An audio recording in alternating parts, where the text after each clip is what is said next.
Meron nga pala kami kinainang restaurant. Ang pangalan nito ay Sura K-Pot and Chicken, located sa La Sema Building sa may San Antonio Village, Makati. So, nang tingin napakasosyal na kainan. Pero pagpasok mo, napakatabait ng staff. Ito nga pala yung price ng Unlimited K Hot Pot.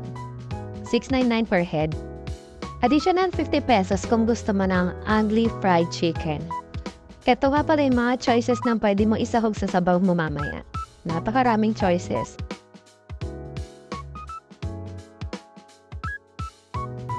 Ito nga pala kami ng anak ko, naglalaro kami ng ganda-gandaan sa loob ng Sura. Charot! For sure, lahat naman tayo guilty dyan sa ganda-gandahan.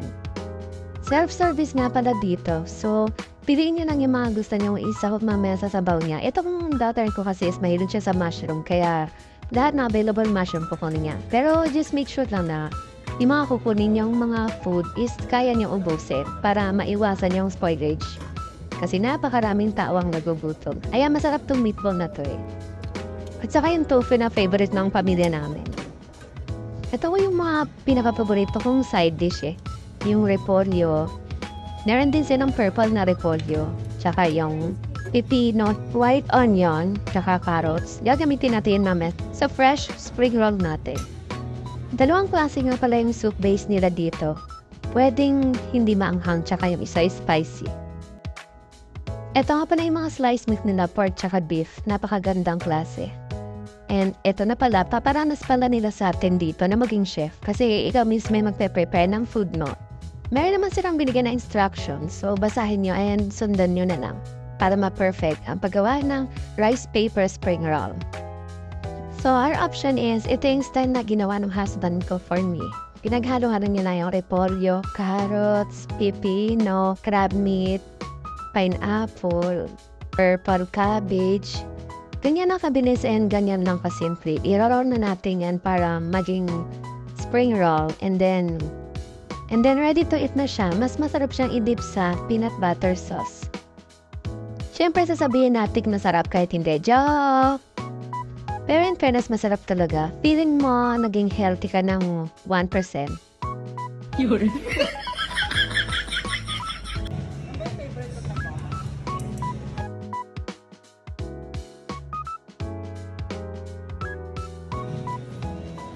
Nga pala ganito daw kumain yung mga mayayaman. Kukunin mo yung karne, tapos ilulubog mo sa mainit na sabaw. Ayan, hahalo-haluin mo na parang hinuhugasan mo. Then pag pumusyaw na yung kulay, ibig sabihin luto na yan. Ayan, tapos nahugasan, safe na siyang kainin.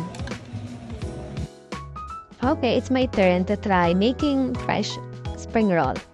Eto nga pala. Nilublob ko lang yung rice paper sa water. Nilagyan ko siya ng repolyo, carrots, crab meat, onion, pineapple, pickled radish, kimchi, light soy sauce, and then nilagyan ko rin siya ng peanut butter sauce na ginawa ko kanina. And then that's it. I-roll na natin siya na parang spring roll. Medyo napuno siya ng ingredients kaya medyo makapal siya. Pero gusto ko kasi ganito marami. So, ayan na ulit. I-dip na ulit natin siya din sa peanut butter sauce and then yummy! Sobrang sarap talaga nito. Serve na ako kahit ito lang yung kainin ko. Papakita pa yung table namin pero wag niyo kami i-judge ha. Ganyan kami katako kumain. Ayan yung sinasabi kong chicken.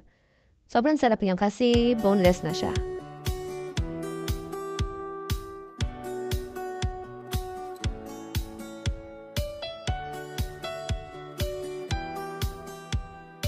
Eto na, laro-laro ulit tayo. Hugasan na naman natin yung karne bago kainin. Ayan, paikot-ikot. Tapos ilulublob dahil super init na. Nung first time kasi namin sinubuan kanina, hindi pa siya sobrang init. Kaya medyo matagal.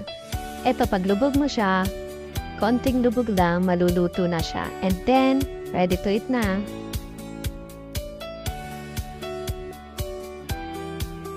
Siyempre, papahuli ba naman tayo? Subukan din natin. Ayan, paikutin.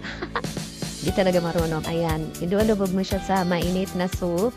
And then, konting minuto lang. Pag nag-fade na siya, luto na. Pwede mo na siya ulit kainin. Ididip mo siya sa light soy sauce para mas masarap siya. And then, that's it. Ang sarap. Sarap talagang kumain ng hot pot. Lalo na pag umuulan. And kung nagtatalo, lalo na kapag kasama mo yung pamilya mo, mas lalo kang gaganahang kumain.